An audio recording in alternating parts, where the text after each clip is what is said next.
Hey guys, it's Barry with Barry's 8-Track and Classic Car Radio Repair, and this time we're demonstrating a Wollensak 8075 tape deck. This comes from Mark in Glastonbury, Connecticut, so this puppy is going to be shipping a long way after I've got it packed up.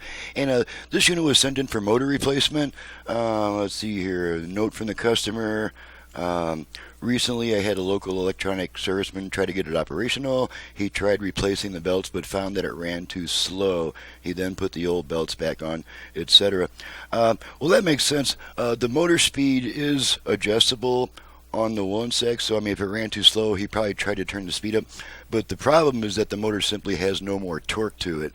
It'll run, but if you push just slightly on the right side of the cartridge, you can hear it slow way down.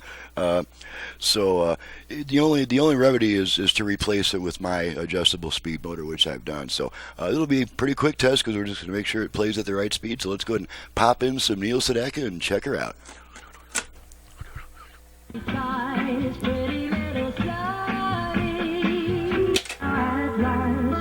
Search is through.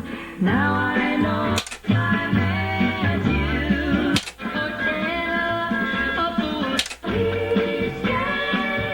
I found the answer. And they told me to train a checking down the track. I found you.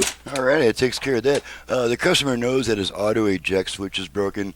I brought that to his attention. He said he knew about that. It was stuck in the on position so that every time you finish track 4, it would spit that tape out.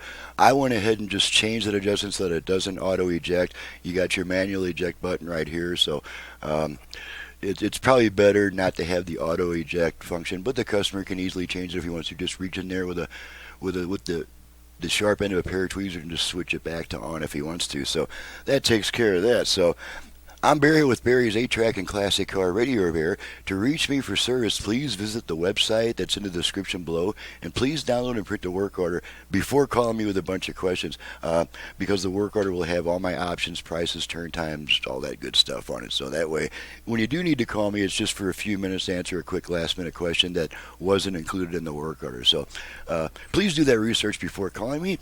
Thanks so much for watching and listening, and thank you, Mark, for your business all the way from Glastonbury, Connecticut, and we'll see you guys next time.